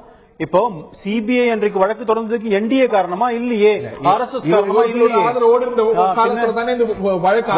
அதுதான் சொல்ல வேண்டியது. சரி, இல்ல என்டிஏ அரசாங்கம் வந்த பிறகு தொடுத்த வழக்கு அல்ல அது, முன்பவே இருந்த வழக்கு. அதுல நடவடிக்கை எடுக்கலன்னு இவரு கூட என்டிஏ கவர்மெண்ட் வந்ததுக்கு அப்புறம் நீதிமன்றத்துக்கு போல 2012 போய் 2014 ஜனவரியில supreme court directed the CBI to file FIR. இதுல பிஜேபி எங்க வந்தது, RSS எங்க வந்தது? சரவணன், இந்த வார்த்தை தான் உங்கள்கிட்ட நான் கேட்க, தவறான தகவல்களை கொடுக்க வேண்டாம். தவறான தகவல்களை கொடுக்க வேண்டாம். உங்களோட முதற்கட்ட கருத்து சார்ந்த இது முதல்கட்ட கருத்து வந்து என்னன்னா, இந்த வழக்கே வந்து ஒரு ஆதாரமற்ற வழக்கு. அந்த ஒரே காரணத்தினாலதான் 8 வருட காலமாக எந்த நடவடிக்கையும் சிபிஐயால எடுக்க முடியல. அதாவது வந்து இவர் சொல்லியிருக்காரு, நம்ம வந்து குருமூர்த்தி வந்து 450 கோடி வந்து ஊழல் நடந்திருக்கு, 320 லைன் வந்து யூஸ் பண்ணிருக்காங்க அப்படின்னு சொல்லிட்டு. அத மாதிரி ஒரு வாய்ப்பு, அந்த மாதிரி ஒரு தவறு நடக்க வந்து வாய்ப்பே கிடையாது. ஏனென்றால் பிஎஸ்என்எல்ல நீங்க ஒரு கால் பண்ணீங்கன்னா கூட அது வந்து ஒரு யூனிட்டாக வந்து கணக்கிடப்படும். தயாநிதி மாறன் சார்பில் வீட்டுல வந்து ISDN லைன் வந்து வாங்கப்பட்டிருக்கிறது. 320 கனெக்ஷன் வந்து வாங்கப்படவில்லை, ஒரே ஒரு ISDN லைன் வாங்கப்பட்டிருக்கிறது. இந்த ISDN லைனோட சிறப்பம்சம் என்னவென்றால், அந்த ISDN லைன்ல வந்து நீங்க வந்து எத்தனை கால்ஸ் வேணா பேசிக்கலாம். இதுதான் இதோட சிறப்பு. இதை புரிஞ்சிக்காம இதை திரித்து குற்றம் சாட்ட வேண்டும் என்ற ஒரு உள்நோக்கத்தோட வந்து ஒரு 450 கோடி இந்த சிபிஐ கொடுத்திருக்க எஃப்ஐஆர்லயே வந்து டோட்டல் லாஸ் வந்து 1,20,00,000 என்று சொல்லி இருக்கிறார்கள். ஆனால் இந்த 450 கோடி வந்து எங்க இருந்து வந்தது? 450 கோடியா? காலத்துல வந்து எல்லா அந்த மாதிரி ஒரு ஆதாரமே கிடையாது. ஆதாரமற்ற குற்றச்சாட்டை வைத்து குருமூர்த்தியுடைய குற்றச்சாட்டை விடுங்க. இந்த வழக்கை எடுப்பது யார்? இது பர்சியூ பண்ணப்படுவது எந்த கட்டத்தில்? பல நகர்வுகள் எந்த கட்டத்தில்? குருமூர்த்திக்கு எந்த அரசாங்கத்தில் இன்ஃபுளுன்ஸ் இருக்கோ அந்த அரசாங்கத்துடைய காலத்தில் இல்ல, திமுக அங்கம் வகித்த யுபிஏ அரசாங்கத்துடைய காலகட்டத்தில் வழக்கு பதிவு செய்து பல நகர்வுகள் நடக்குது. திரு தயாநிதி மாறன் பேசினதுல ஒரு கட்டத்தை மட்டும் எடுத்திருக்கீங்க.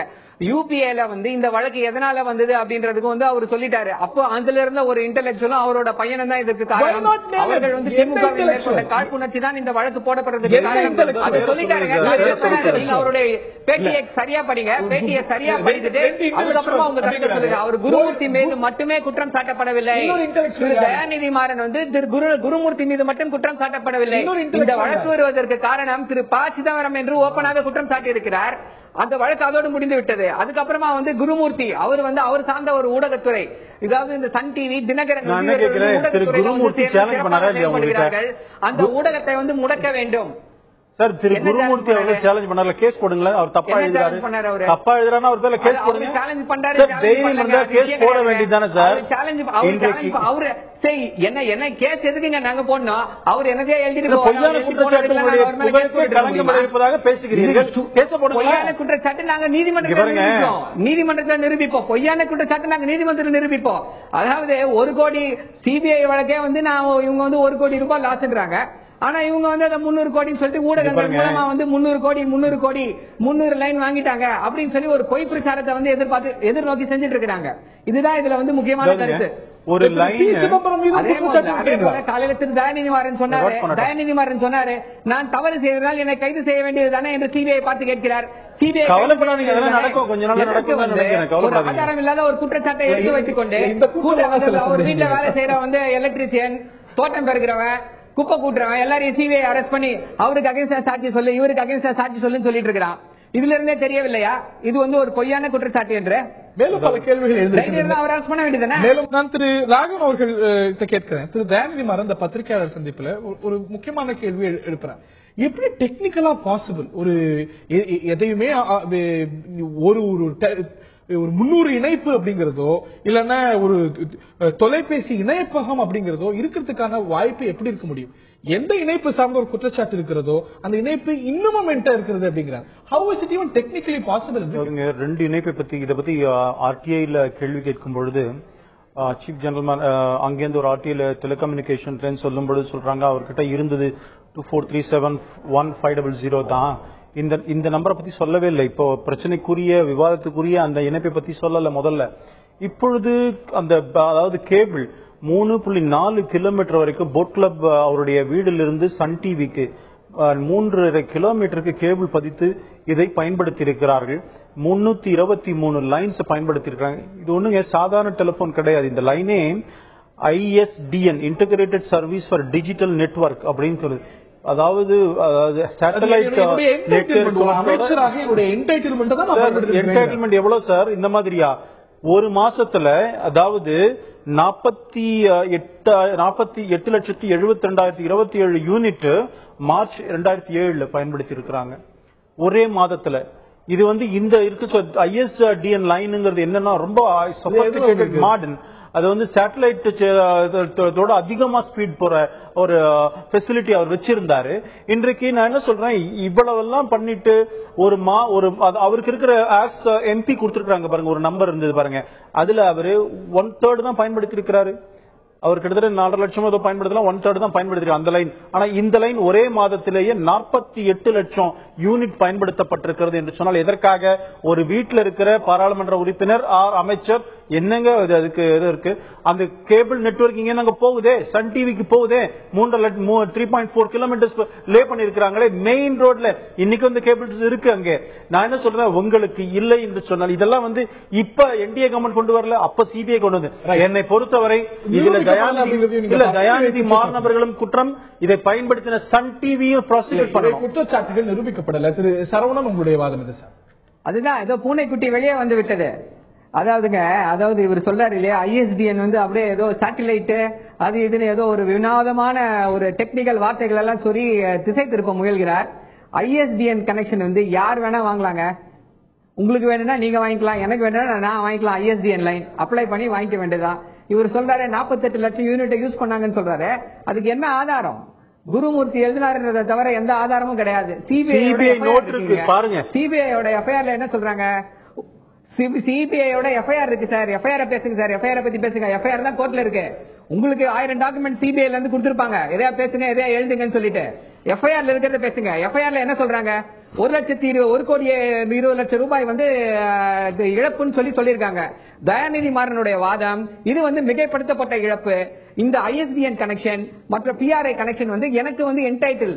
நான் வந்து இந்த டெலிகம்யூனிகேஷன்ஸ் மினிஸ்டரா இருக்கும் போது வீடியோ கான்பரன்சிங் ஃபெசிலிட்டிக்காக எனக்கும் டெல்லிக்கும் இணைப்பு ஏற்படுத்தி கொடுத்தாங்க. நான் தான் வந்து இந்த தமிழ்நாட்டிலையும் இந்த இந்தியாவிலையும் வந்து தமிழ் தொழில் புரட்சியை வந்து உருவாக்கினேன். இந்த போட்ல வீட்ல இருந்து சன் டிவிக்கு கேபிள்ல ஒரு லைன் தனியா போயிட்டு இருந்தது. அவர் வீட்டுக்குள்ளே இருக்க வேண்டியது. அதுக்கு என்னங்க ஆதாரம் இருக்கு? இன்னைக்கு ஆதாரம் இருக்கு, ரோட்ல தான் இருக்கு. அந்த கேபிள் போலீஸ்ல சொன்னாங்களா? கோர்ட்ல இருந்தீங்களா நீங்க? எங்க ரோட்ல எங்க இருக்கு? ரோட்ல எந்த ஆதாரம் இருக்காங்க? ஒரு ஆதாரமும் கிடையாது. சன் டிவிக்கும் போட்ல புக்கும் எந்த விதமான ஆதாரமும் கிடையாது, எந்த விதமான கனெக்ஷனும் கிடையாது. இந்த லைன் வந்து இந்த ஆப்டிகல் ஃபைபர் கேபிள் சொல்ற லைன் வந்து நிக் சென்டர் நுங்கம்பாக்கத்தில் இருக்கக்கூடிய நிக் சென்டர்ல இருந்து போட் கிளப்ல இருக்கு அவருடைய வீட்டுக்கு வந்திருக்கு. எதுக்காகனா அவருடைய ஆபீஸ், அவருடைய வீடு வந்து கேம்ப் ஆபீஸாக கொடுக்கப்பட்டிருக்கிறது. இந்த கேம்ப் ஆபீஸ்ல இருந்து டெல்லி ஆபீஸ்க்கு வந்து வீடியோ கான்பரன்ஸுக்காக இந்த இதை கொடுத்திருக்காங்க. இந்த எஃப்ஐஆர்லயே அததாங்க சொல்லியிருக்காங்க. நான் வேணா அவருடைய தெளிவு படிச்சு காமிக்கிறேன். அவர் வந்து குருமூர்த்தி போட்டதை மட்டும் பார்த்துட்டு வந்து இந்த விவாதத்தில் கலந்துக்க வந்திருக்காரு. எஃப்ஐஆர்ல என்ன போட்டிருக்கின்றதை நான் சொல்றேன், படிக்கிறேன் கேளுங்க.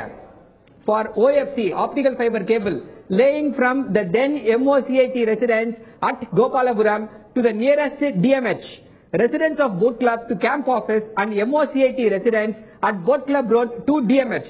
DMH ன்றது வந்து இருக்கக்கூடிய நியரஸ்ட் பாயிண்ட். இதுல சன் டிவி எங்க வந்துச்சு? எஃப்ஐஆர் எங்க சன் டிவிக்கு ஆப்டிகல் ஃபைபர் கேபிள் போட்டிருக்காங்கன்னு சொல்லிருக்காங்க. என்ன குற்றம் அப்படின்றதே தெரியாம யாரோ ஒருத்தர் ஒரு காலம்ல எழுதிட்டாரா, ஒரு ரைவல் பத்திரிகையாளர் ஒரு ரைவல் பத்திரிகையை பிரிச்சு பங்கு போட்டு குற்றச்சாட்டு 300 கோடி 320 கோடி ஆதாரம். சார் நாங்க ஏன் சார் கேஸ் போட்டோம்? நீங்க தான் சொன்னீங்க திரு மாறன், திரு தயாநிதி மாறன் எக்ஸ்போஸ் பண்றோம். அவரை தயாநிதி மாறன் சொன்னார்ல, செய்யட்டும், செய்யுங்க. நீதிமன்றம் உங்களுக்கு களங்கம் இல்லைன்னு சொன்னா நீதிமன்றத்தை சந்திங்க. அவர் என்ன சொன்னாரு? கேஸ் போடலாம் சொல்ல சந்திங்க. கலங்க நீதிமன்றத்தை நாங்க ப்ரூவ் பண்ணுவாங்க, அரெஸ்ட் பண்ண வேண்டியதானங்க சிபிஐ. தயாநிதி மாறன் அதெல்லாம் நீங்க இப்ப பண்ண ஒரு வீட்டுல வேலை செய்யறவங்க இந்த குற்றம் இந்த நாட்டுக்கு கிட்டத்தட்ட 450 கோடி ரூபாய் இழப்பு ஏற்பட்டிருக்கிறது.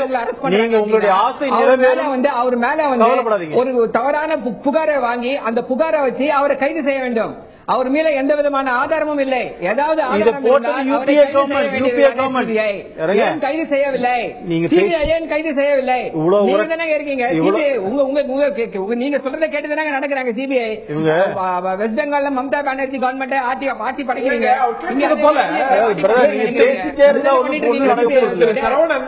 நீங்க கேட்டது போல இவையெல்லாம் நடந்தது யூபி ஆட்சி காலத்துல. தயாநிதி மாறன் அமைச்சராக பிறகு இருந்தார். என்ன நடக்குது சொல்லிட்டோம். சுப்ரீம் கோர்ட்ல போன பிறகும் தயாநிதி மாறன் அமைச்சராக இருந்தார். இதெல்லாம் நடந்த யூபி ஆட்சி காலத்துல. சுப்ரீம் கோர்ட் எஃப்ஐஆர் பதிவு செய்ய இன்ஸ்ட்ரக்ஷன் கொடுக்கிறது யூபி ஆட்சி காலத்துல. எஃப்ஐஆர் போட்டா ஆதாரம் வேணும் இல்லங்க, எஃப்ஐஆர் போட்டா போதுமா? எஃப்ஐஆர் போட்டா நடவடிக்கை ஆதாரம் வேணும்ல, அதுதானே அவருடைய குற்றச்சாட்டு. சிபிஐ எந்த ஆதாரமும் இல்லாமல் அவருடைய வீட்டில் இருப்பவர்களை கைது செய்து, வேலை செய்பவர்களை கைது செய்து, அவர்களை மிரட்டி துன்புறுத்தி அவருக்கு எதிராக அவருடைய குற்றச்சாட்டு. நீங்களுக்கு எங்க பதில்? இன்னைக்கு சிபிஐ இப்படி செய்யுது. திரு ராகவன் போறதுக்கு முன்னாடி இந்த கேள்வி தான் கேட்க வரும். இன்னைக்கு சிபிஐ இப்படி செய்யுது, நீங்களும் அமைச்சரா, திரு தயாநிதி மாறனும் அமைச்சரா இருந்த ஒரு அரசாங்கமோ அரசியல் நோக்கத்துக்காக தான் செயல்படுத்தா? சிபிஐ பயன்படுத்தியதா? சோ மோட்டோவா எடுத்ததா? சொல்லிட்டாருங்க, காலையில சொல்லிட்டாரு. அதுதான் காலையில சொன்னாரு. தமிழகத்தை சேர்ந்த இன்னொரு அறிவுஜீவி அவரை குலைக்க வேண்டும், போடப்பட்ட வழக்கு அவருடைய பேர் என்னங்க சொன்னாரு? சொல்லிருக்காரு காலையில. நீங்க அவருடைய இன்டர்வியூ ஒழுங்கா எடுத்து பாருங்க. அவர் சொன்னாரு, நான் இருந்த கூட அவர் சொன்னாரு.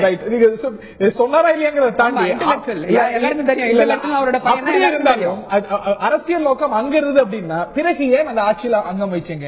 உங்களை புக் பண்ணணும் அப்படின்னு அவங்க நினைச்சாங்க, இல்ல அப்படி ஒரு நோக்கம் இருந்ததுன்னா ஏன் அதற்கு பிறகு திரு தயாநிதி மாறன் கூட அமைச்சரா இருந்தார்? எப்பங்க 2013 எஃப்ஐஆர் போடும்போது நாங்க வெளியில இருக்கோம், அந்த கவர்மெண்ட்ல இருந்து வெளியில இருக்கோம். 2013 எஃப்ஐஆர் போடல வெளியில இருக்கோம். இந்த வழக்கு 2007 இந்த வழக்கு 2007 ஆரம்பிக்கு. எஃப்ஐஆர் எப்ப போட்டாங்க?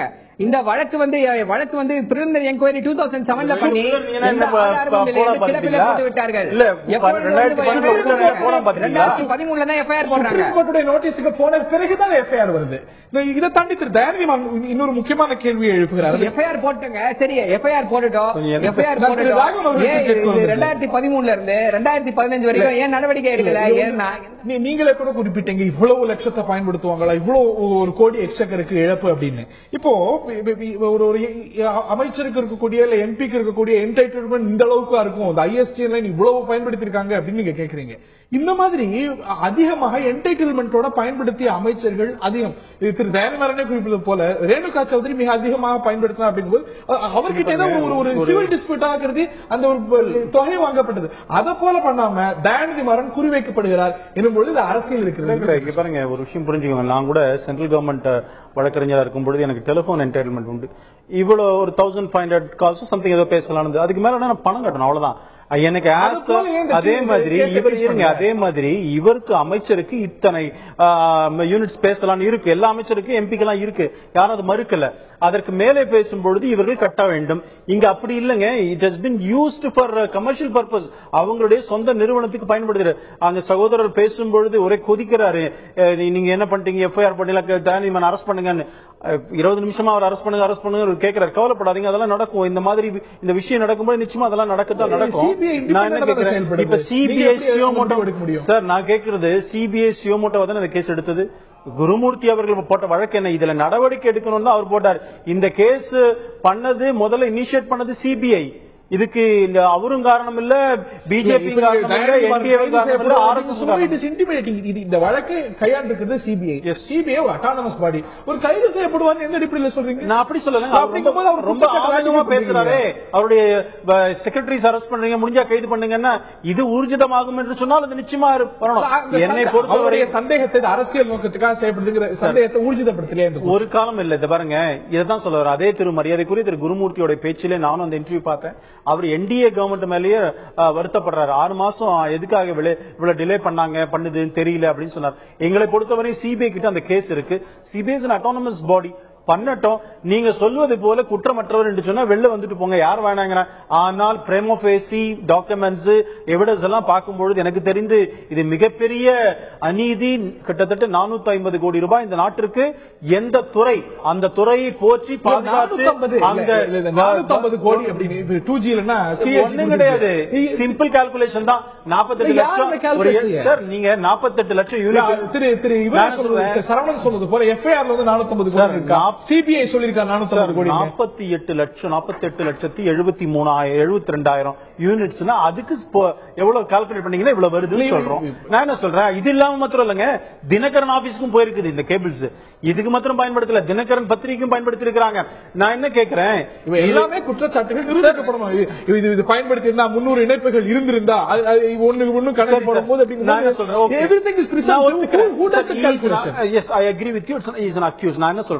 நீங்கள் குற்றச்சாட்டு நிரூபிக்கிறேன்னு சொல்லுங்க. எதற்காக குருமூர்த்தி மேல கோவப்படுறீங்க? அப்படி கோவப்படுறதோட கிரிமினல் டிஃபமேஷன் பண்ணுங்களேன். 8 வருஷமா நடந்த வழக்குல ஒருத்தருடைய கல்யாணம், ஒருத்தருடைய வீட்டு கல்யாணம் 18ஆம் தேதி சனி ஞாயிற்றுக்கிழமை நடக்கிறது. ஒருத்தர் மத்திய அமைச்சர்கள் எல்லாமே வராங்க, வந்து பாத்துட்டு போறாங்க. பாத்துட்டு போன அடுத்த ஒரு 3 நாட்கள்ல கைது நடவடிக்கை இருக்கிறது. அப்படின்னும் போது மக்கள் என்ன நினைப்பார்கள்? எல்லாரும் என்ன நினைப்பு, நடுநிலையாளர்கள் என்ன நினைப்பார்கள்? மக்கள் என்ன நினைப்பாங்க? இந்த டெலிகாம் துறையிலே பாதுகாத்து அந்த துறைக்கு வருமானத்தை கொண்டு வர வேண்டிய அமைச்சர் சொந்தத்துக்காக பயன்படுத்தி நாட்டுக்கு நஷ்டத்தை ஏற்படுத்தியிருக்கிறார் அப்படின்னு தான் மக்கள் நினைப்பாங்க. அவர் எழுதிட்டாரு, அந்த துறையை பாதுகாத்து நாட்டுக்கு நல்லது பண்ணுங்கன்னா உங்களுக்கு 450 கோடி ரூபாய் வருமானம் பறந்து இது பண்ணி புடிக்க பாக்குதுன்னு சொல்லி நினைப்பாங்க. திரு குருமூர்த்தி அரைவ் பண்ணக்கூடிய ஃபிகர்ஸ் தான் ஃபைனலாங்கிறதுலாம் இந்த கேள்வியெல்லாம் வைக்கிறீங்க. இதை தாண்டி இந்த வழக்குல சிபிஐ குருமூர்த்தியை திருப்தி செய்வதற்காக செய்கிறது அப்படிங்கிறதுக்கு அந்த குற்றச்சாட்டு சொல்றதுக்கு உங்கள்கிட்ட என்ன முகாந்திரங்கள் இருக்கிறது? What proof you have? அதே போல இன்னொரு அறிவுஜீவின்னு தயாநிதி மாறன் குற்றச்சாட்டு திரு சிதம்பரம் அவர்களை சொல்றாரா அப்படின்னு அந்த பைட்டு பார்க்கும்போது எனக்கு தெரியும் நீங்க சொல்றாரு அப்படின்னு சொல்றீங்க. அப்படியே சொன்னாலும் கூட இந்த குற்றச்சாட்டுகளுக்கு என்ன ஆதாரம் இருக்கு? இதற்கெல்லாம் என்ன ஆதாரம் இருக்குன்னு கேட்கறீங்க டெலிபோன் லைன்ஸுக்கு. இப்ப குருமூர்த்தியை திருப்தி செய்வதற்காக சிபிஐ செய்வது அப்படிங்கிறதுக்கும் போன ஆட்சியில உங்களை பிரேம் பண்றதுக்காக இன்னொரு அறிவுஜீவி செய்தார் அப்படிங்கிறதுக்கும் என்ன ஆதாரம் உங்களிடம் இருக்கு? இல்ல ஆதாரம் எப்படின்னா இதுக்கு டைரக்ட் ப்ரூஃப் கிடைக்க முடியாது. சர்க்கம்ஸ்டான்ஷியல் எவிடன்ஸ் அப்படின்றது மாதிரி தான் சொல்லணும். அதாவது என்னன்னா இந்த இஷ்யூ இது இந்த வழக்கு 2007 சிபிஐ சுவமோட்டோ 2007 மத்திய அமைச்சராக வெளியே வருகிறார். வந்த உடனே சிபிஐ சுவமோட்டோவா ஒரு இன்வெஸ்டிகேஷன் பண்ணது, பிரிலிமினரி என்கொயரி பண்ணி எந்த முகாந்திரமும் இல்லை, எந்த மேல் நடவடிக்கையும் தேவையில்லைன்னு எடுத்து அதை அப்படியே வச்சிருக்காங்க. பிரிலிமினரி என்கொயரி பண்ணி அப்படியே வச்சிருக்காங்க. இது 6 வருஷத்துக்கு ஒண்ணுமே நடக்கல. திருப்பி 2013 அந்த அவர் சொல்ற மாதிரி அந்த மரியாதைக்குரிய குருமூர்த்தி அவர்களுக்கு இந்த வழக்கோட இது தெரியுது. அவர் காத்துக் கொண்டிருக்கிறார். அதாவது அவர் ஒரு பத்திரிகை துறையை சார்ந்தவர், ஒரு குறிப்பிட்ட பத்திரிகையை ஆதரிப்பவர். அந்த பத்திரிகை இருக்கும் பொழுது தினகரன், சன் டிவி போன்ற பத்திரிகைகள் ஊடகத்துறையிலே ஆதிக்கம் செலுத்துகிறது. இந்த ஆதிக்கம் பிடிக்காமல் என்ன பண்ணுகிறாரு அவர், என்ன பண்றாரு, இந்த வழக்குல இவரை இது பண்ணணும், சன் டிவிக்கும் இதுக்கும் சம்பந்தம் இருக்குன்னு சொல்லி போறாரு. நான் கேக்குறேன், குருமூர்த்தி எத்தனையோ ஊழல்கள் நடக்குது, எத்தனை ஊழல் வழக்குல போய் சுப்ரீம் கோர்ட்ல போய் கேஸ் போட்டாரு. இந்த வழக்கை அவர் தேர்ந்தெடுக்க வேண்டிய காரணம் என்ன? ஏனென்றால் தயாநிதி மாறனையும் சன் டிவியையும் இதுல இணைத்து சன் டிவி என்ற ஊடகத்தை முடக்க வேண்டும். இதுதான் இவர்களுடைய ஒரே எண்ணம். அந்த ஒரே காரணத்திற்காக உள்ள இந்த மாதிரி கேட்டு போட்டு வெயிட் பண்றாங்க. யூபிஏ கவர்மெண்ட்ல ஒண்ணும் நடக்கல. ஆகஸ்ட் மாத்தாக்க இன்னொரு இதுல எஃப்ஐஆர் ரிலீஸ் ஆகுது, வெயிட் பண்றாங்க. பிஜேபி கவர்மெண்ட் வந்த உடனே கொடுக்க வேண்டிய அழுத்தத்தை கொடுத்து ஆட்டோமேட்டிக்கா நடந்து இது இதாகுது, எஃப்ஐஆர் போட்டு அரெஸ்ட் பண்றாங்க. இன்னொரு முக்கிய இது என்னன்னா, ஒன் லாஸ்ட் क्वेश्चन, நேரம் ரொம்ப குறைவா இருக்கு, அதனால திரு ராகவன் ரொம்ப சுருக்கமா கேட்க விரும்புகிறேன். தொடர்ந்து எழக்கூடிய குற்றச்சாட்டு சிபிஐ மத்திய அரசாங்கத்தால் பயன்படுத்தப்படுது அப்படின்னு. திமுக மட்டுமல்ல, நீங்களும் கூட முந்தைய காலத்துல வச்சிருக்கீங்க, எந்த ரீஃபார்மும் சிபிஐல நடந்ததில்ல. அந்த குற்றச்சாட்டு இன்னமும் நீடிக்கிறது. அந்த ஒரு கிரெடிபிலிட்டியை ரீஸ்டோர் செய்ய வேண்டாம். இங்க பாருங்க, மீண்டும் நீங்க சரியாவே சொன்னீங்க. முதல்ல இந்த வழக்கு பிஜேபி கவர்மெண்டால போடப்பட்ட வழக்கல்ல. சிபிஐ அப்பவே இவங்க மினிஸ்டரா இருக்கும்போது அவங்க கவர்மெண்ட் டிஎம்கே சப்போர்ட் பண்ணும்பொழுதே யூனியன் யூபிஏ கவர்மெண்ட்ல அப்பதான் கொண்டு வந்தாங்க. இது இப்ப சிபிஐ இல்லைன்னா சொல்லணும். இதற்கு நீங்க சொன்ன காரணம் திரு குருமூர்த்தி அவர் சொல்லி இருக்கிறாங்க. எனக்கே கொஞ்சம் வருத்தமா இருக்கு, ஏன் 6 மாசம் வெயிட் பண்ணாங்க. இவர் நீதிமன்றத்தை அணுகிறார். நீங்களும் கூட முந்தைய கட்டத்தில் சிபிஐ மீது குற்றச்சாட்டு வச்சிருக்கீங்க. சரி, இப்ப பாருங்க, கூண்டு கிளீன் சிபிஐயோட எல்லா வழக்கெல்லாம் மாற்றத்துக்கு என்ன நடவடிக்கையும் எடுக்கப்படல அப்படிங்கும்போது அந்த ஒரு குற்றச்சாட்டு சில முகாம்கள் ரிஃபார்ம்ஸ் வேண்டும்ங்கிறதுல ஒரு இது இல்ல. நாங்களே கூட நீங்க சொன்ன மாதிரி it is become congress bureau of investigation நாங்க சொல்லி இருக்கிறோம், இல்லன்னு சொல்லல. ஆனால் நான் என்ன சொல்றேன், இந்த வழக்கிலே பிஜேபி பயன்படுத்துதுங்கிறது அவங்களுடைய குற்றச்சாட்டு. அவர் சொல்லட்டோங்க. இப்ப பிஜேபி கவர்மெண்ட் போட்ட கேஸ் இல்லன்னு அவருக்கும் தெரியும், அதாவது மக்களுக்கும் தெரியும். நீங்க இந்த மாதிரி ஸ்பீடா பேசுறதுனால மக்கள் புரியாம இல்ல. இதெல்லாம் சிபிஐ மத்திய அரசாங்கம் இயக்குது. இப்ப மத்திய அரசாங்கத்தில் இருக்கிறது பாஜக. சார், சிபிஐ இயங்க சொல்லியதே சுப்ரீம் கோர்ட் தான் சார். அவங்க இயங்காமே இருந்தாங்க 4 வருஷமா. எஃப்ஐஆர் போடும்போது இன்டரோகேட் பண்ணும்போது அது நீதிமன்றத்தில் அதற்கு அவங்க ரிப்போர்ட் பண்ண வேண்டிய அவசியம் இல்லையா? இது சுப்ரீம் கோர்ட் ஜனவரி 2014 சார். ஜனவரி 2014 பிஜேபி கவர்மெண்ட் எங்க இருந்தது? ரைட். இந்த தருணத்தில் நிகழ்ச்சியை நிறைவு செய்தாகணும். மன்னிக்கணும் திரு Saravanan, totally running of time. நிலையில குற்றச்சாட்டுகள் இருக்கிறது, இருதரப்பிலும் குற்றச்சாட்டுகள் வைக்கப்பட்டிருக்கிறது. ஒரு வழக்கு 8 ஆண்டுகளாக நடந்து வந்து கொண்டிருக்கிறது. இந்த நிலையில சில கைதுகளும் நடந்திருக்கிறது. இந்த அரசாங்கம் உள்நோக்கத்தோடு சிலரை திருப்தி செய்வதற்காக இந்த கைதுகளை செய்திருக்கிறது, இந்த வழக்கை நகர்த்துகிறது அப்படிங்கிறது தயாநிதிமாறனுடைய குற்றச்சாட்டு. இல்ல இந்த வழக்கில் முகாந்திரங்கள் இருக்கிறது. சிபிஐ ஏற்கனவே தொடர்ந்த வழக்கு, அதைத்தான் பர்சியூ செய்கிறது. அரசாங்க தலையீடு எதுவும் இல்லை அப்படிங்கிறது ராகவனுடைய பாரதிய ஜனதாவுடைய பார்வையாக இருக்கிறது. திரு குருமூர்த்தி அவர்களும் கூட இந்த விவகாரத்தில் தன்னுடைய விளக்கத்தை அளித்திருக்கிறார். பார்ப்போம். இந்த குற்றச்சாட்டுகள் ஒரு பக்கம் இருக்க ஒரு விவாத பொருளாக இருக்கிறது. இந்த நிகழ்ச்சியில் பங்கு பெற்ற திரு ராகவன் அவர்களுக்கும் திரு சரவணன் அவர்களுக்கும் பார்த்த நேர்களுக்கும் இந்த தருணத்தில் நன்றி கூறி விடைபெறுகின்றோம்.